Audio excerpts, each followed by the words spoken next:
La plupart des gens pensent que le sushi est un rouleau, un petit cylindre de riz, d'algues et peut-être d'avocat, mais ce n'est pas du tout ainsi que le sushi a commencé.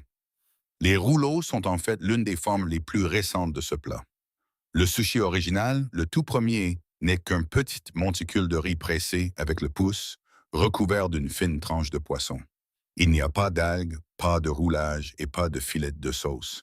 Les archives suggèrent qu'il est apparu pour la première fois sur des stands de cuisine de rue à Edo, l'ancien nom de Tokyo au début des années 1800. Les chefs pressaient une pièce à la main et la vendaient directement dans la rue. À mesure que la réfrigération s'est améliorée et que les communautés japonaises se sont dispersées à travers le monde, le nigiri les a accompagnés et est devenu la référence discrète de tout comptoir à sushi sérieux sur Terre. Si vous voulez savoir si un restaurant de sushis est vraiment bon, commandez des nigiris. Il n'y a aucun artifice derrière lequel se cacher. Si le nigiri est l'original, qui avait-il avant lui? Car le sushi n'a pas du tout commencé avec du poisson frais. Le véritable sushi d'origine ne serait absolument pas quelque chose que vous commanderiez aujourd'hui. Il s'appelait narezushi.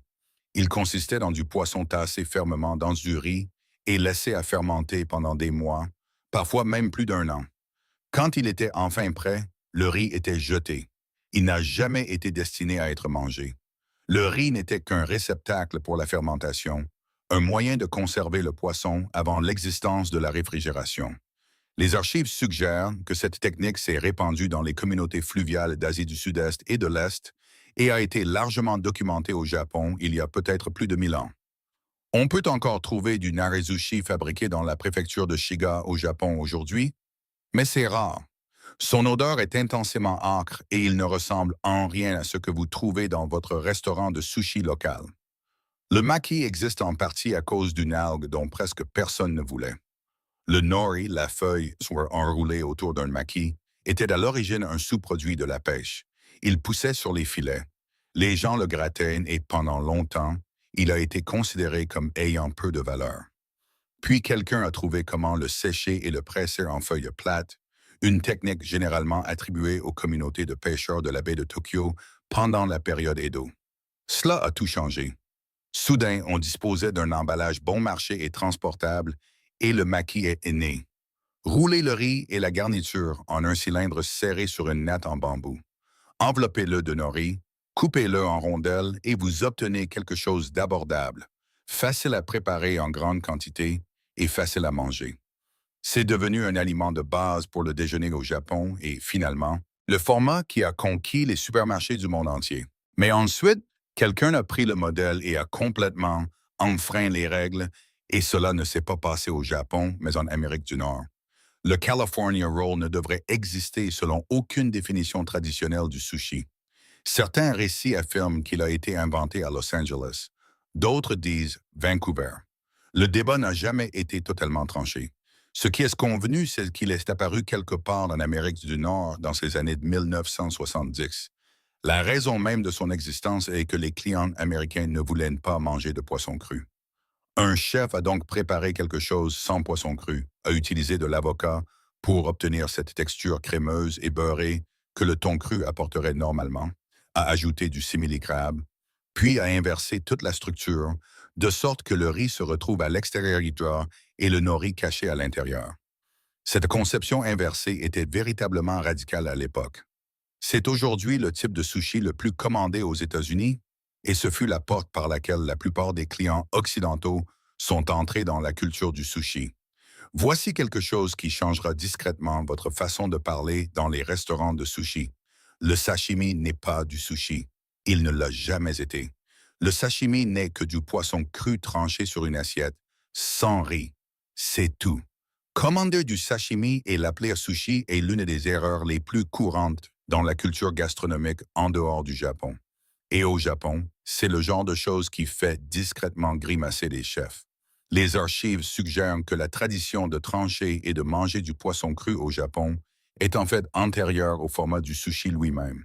C'est une catégorie à part entière, une forme d'art en soi. L'angle net d'une coupe de couteau à travers un morceau de thon, les tranches disposées en éventail sur une assiette simple, sans riz en dessous. C'est ça, le sashimi. Magnifique, mais ce n'est pas du sushi. Alors, qu'est-ce qui fait qu'une chose est réellement un sushi? Le riz. Plus précisément, un type de riz très particulier préparé d'une manière très particulière. Le riz à sushi est un riz à grains courts, cuit puis mélangé délicatement avec une préparation vinaigrée assaisonnée pendant qu'il est encore chaud, en utilisant un baquet en bois pour absorber l'excès d'humidité afin que les grains restent séparés et brillants. L'équilibre de ce mélange de vinaigre était historiquement le secret le mieux gardé d'un chef. Dans la formation traditionnelle au sushi, les archives suggèrent que les apprentis pouvaient passer des années à travailler uniquement sur le riz avant d'être autorisés à manipuler du poisson. Quand vous mangez des sushis bon marché et que quelque chose cloche, c'est presque toujours le riz.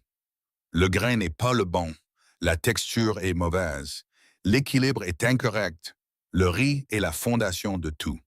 Tout en haut de la hiérarchie des prix des sushis se trouve le toro, la ventrèche grasse du thon rouge. Voici ce que la plupart des gens ignorent. La ventrèche grasse n'a pas toujours été considérée comme un mets délicat.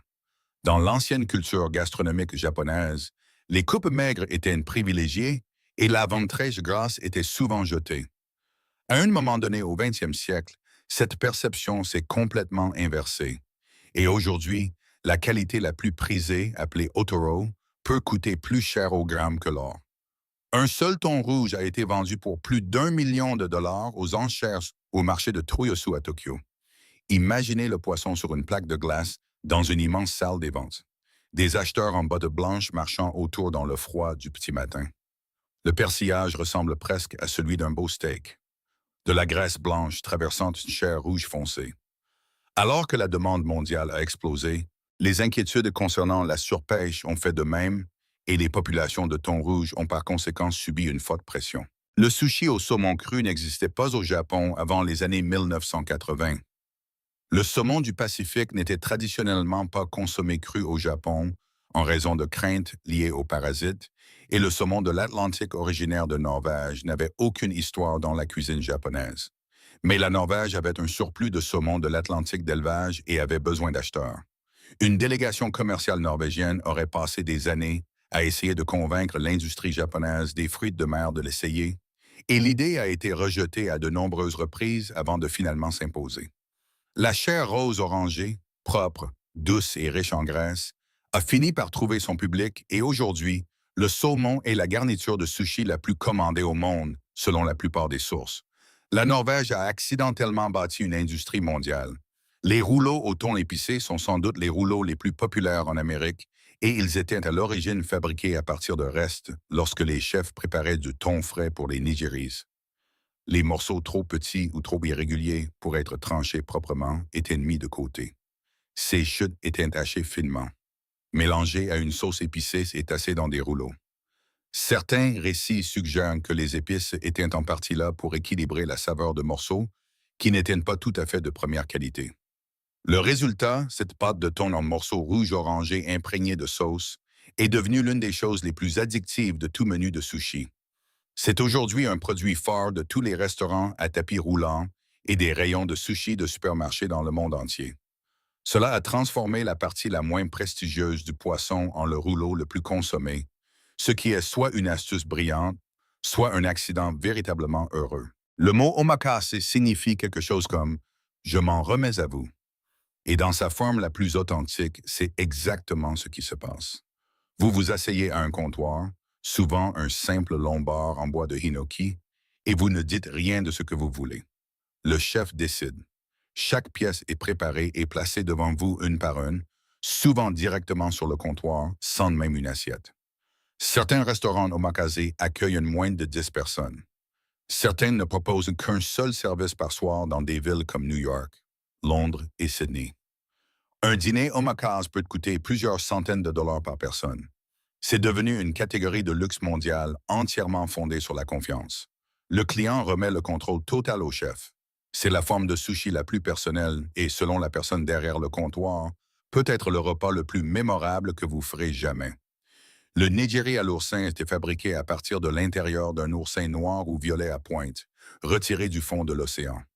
Ce que vous mangez, c'est l'organe reproducteur de l'oursin, transformé en lobes orange tendre qui ont un goût intense de mer.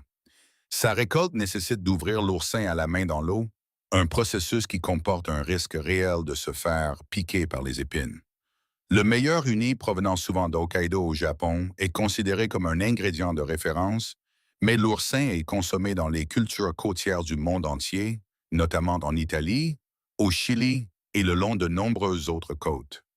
La demande a augmenté grâce à la culture du sushi haut de gamme, et aujourd'hui, l'uni de Californie, du Maine et du Chili est régulièrement exporté vers le Japon pour aider à y répondre. Pour les amateurs d'uni, il n'y a rien de comparable. Pour ceux qui l'essaient pour la première fois, il est souvent décrit comme le défi le plus étrange de l'océan. Si ce voyage à travers l'histoire du sushi a changé votre façon de voir votre prochain repas, n'hésitez pas à vous abonner et à aimer la chaîne. Nous découvrons les traditions profondément enracinées que le temps a essayé d'effacer. Savourons l'avenir ensemble. Le prochain secret culinaire sera révélé très bientôt.